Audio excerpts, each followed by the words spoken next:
Good morning everyone. आज हम लोग क्रॉस प्रोडक्ट से रिलेटेड एक इम्पॉर्टेंट क्वेश्चन को डिस्कस करेंगे। The question is if vector A cross vector B is equal to vector B cross vector C, then show that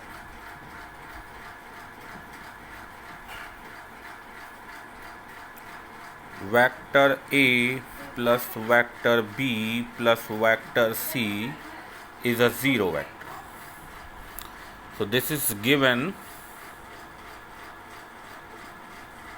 and we want to show this part.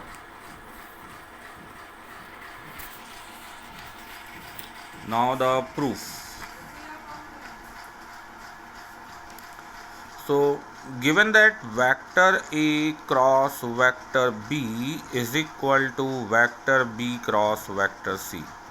So if we take vector B cross vector C in this side, then we get vector A cross vector B minus vector B cross vector C is equal to zero vector.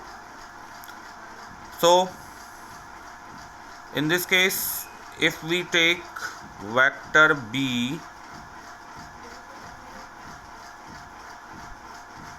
vector A cross vector B, if we interchange the value if we interchange the place of vector B and vector C, then according to law of commutation, यहाँ पे आपका minus already था और ये minus vector C cross vector B हो जाएगा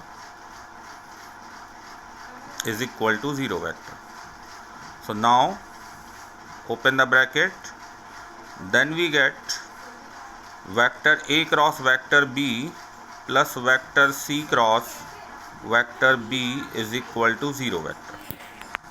So इस part से अगर आप B वेक्टर कॉमन ले लेते हैं तो आपका vector A plus vector C आएगा, बट हमें vector A plus vector B plus vector C find करना है।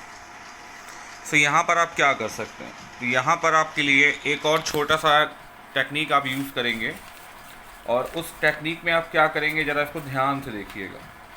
बहुत सिंपल टेक्निक है, बहुत सिंपल चीज़ें हैं, अगर आप ध्यान से देखेंगे तो बहुत इजीली आप इसे कर सकते हैं। यहाँ पर अगर मैं एक ज़ीरो वेक्टर ऐड कर देता हूँ left hand side and right hand side, तो राइट हैंड साइड में तो कोई इफ़ेक्ट आना ही नहीं है। यहाँ पर जब आप वेक्टर बी कॉमन ले रहे थे तो आपका पार्ट आ रहा था vector A plus vector C, यानी vector A plus vector C addition तो आप आ रहा था, बट वेक्टर बी एडिशन में नहीं आ रहा था। तो वेक्टर बी को एडिशन में लाने के लिए मैंने यहाँ पर ज़ीरो वेक्टर दोनों साइड ऐड किया। अब आप ये पार्ट जानते हैं कि किसी वेक्टर का सेल्फ से क्रॉस प्रोडक्ट की वैल्यू ज़ीरो होती है, तो ज़ीरो वेक्टर को आप vector B cross vector B लिख सकते हैं। ये एज इट इज़ रहा और ये part zero vector. Now take vector B common, so we get vector A plus vector B plus vector C is equal to zero. Okay, अब यहाँ पर एक पॉइंट आता है, उस पॉइंट को आप ध्यान से सुनिएगा। तो जब आप यहाँ से कॉमन लेंगे तो कॉमन लेने पर ये जो पार्ट आएगा, ये प्रोडक्ट जो होगा ये भी क्रॉस प्रोडक्ट होगा।